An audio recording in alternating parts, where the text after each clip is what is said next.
کیونکہ ہم نے ہی صلح کو توڑا ہے۔ مکہ میں ایک سردار تھا، اس کا نام ابو سفیان تھا۔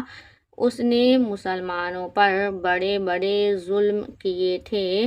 وہ سب سے زیادہ خوف زدہ ہوا اور بھاگا بھاگا مدینہ طیبہ پہنچا۔ تو وہ لوگ یہ سمجھ گئے تھے کہ ہو نہ ہو یہ لڑائی ہمارے ہی خلاف ہوگی، کیونکہ ہم نے صلح کو توڑا ہے۔ مکہ میں ایک سردار تھا جس کا نام ابو سفیان تھا۔ اس نے مسلمانوں پر بڑے بڑے ظلم کیے تھے۔ وہ سب سے زیادہ خوف زدہ ہوا اور بھاگا بھاگا مدینہ طیبہ پہنچا۔ حضور صلی اللہ علیہ وسلم کی خدمت میں حاضر ہو کر عرض کی کہ آپ مکہ پر چڑھائی کریں تو مجھے پناہ دیں اور معاف کر دیں۔ حضور صلی اللہ علیہ وسلم نے جواب دیا کہ یہ معاملہ میرے اکیلے کا نہیں ہے، تم نے سب مسلمانوں پر بے حد ظلم کیے ہیں، انہی کے سامنے تمہارا معاملہ پیش ہوگا۔ تو جب یہ ابو سفیان کو پتہ چلا تو آپ صلی اللہ علیہ وسلم کی خدمت میں یہ حاضر ہوا اور کہنے لگا کہ آپ مکہ پر چڑھائی کریں تو مجھے پناہ دے دیں اور معاف کر دیں۔ حضور صلی اللہ علیہ وسلم نے فرمایا کہ یہ معاملہ میرے اکیلے کا نہیں ہے، تم نے سب مسلمانوں پر بے حد ظلم کیے ہیں اور انہی کے سامنے تمہارا معاملہ پیش ہوگا۔ اس کے بعد آپ صلی اللہ علیہ وسلم نے مسلمانوں کی فوج کوچ کا حکم دے دیا۔ مسلمان فوجوں کی پیش قدمی کی خبریں سارے عرب میں پھیل گئی تھیں، اس لیے راستے میں بہت سے لوگ اور جماعتیں آ کر اسلام اور فوج میں شریک ہوتی رہیں۔ تو یہ ابو سفیان کو آپ صلی اللہ علیہ وسلم نے کہا کہ یہ معاملہ تمہارا پیش ہوگا، مطلب سب مسلمانوں کے سامنے۔ اس کے بعد آپ صلی اللہ علیہ وسلم نے مسلمانوں کی فوج کو کوچ کا حکم دے دیا۔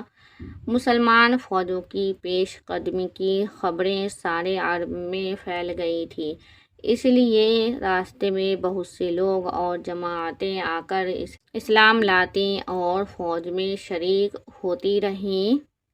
اور کوچ کہتے ہیں روانگی کو، مطلب مسلمانوں کی فوج کو جانے کا حکم دیا۔ حضور صلی اللہ علیہ وسلم کے چچا حضرت عباس رضی اللہ عنہ اور چچا زاد بھائی ابو سفیان ابن حارث رضی اللہ عنہ بھی اسی وقت مسلمان ہوئے تھے۔ تو حضور صلی اللہ علیہ وسلم کے چچا حضرت عباس رضی اللہ عنہ اور ان کے چچا زاد بھائی اور ابو سفیان ابن حارث رضی اللہ عنہ بھی اسی وقت مسلمان ہوئے تھے۔ اور انشاءاللہ امید کرتی ہوں کہ آپ سبھی کو ویڈیو اچھی لگی ہو، تو آپ سب لائک کمنٹ شیئر ضرور کیا کریں، کمنٹ بھی کر کے ہمیں حوصلہ افزائی دے دیا کریں۔ ملتے ہیں ہم آپ سبھی سے انشاءاللہ اگلی ویڈیو میں۔ آپ سب اپنا خیال رکھیں۔ اللہ حافظ۔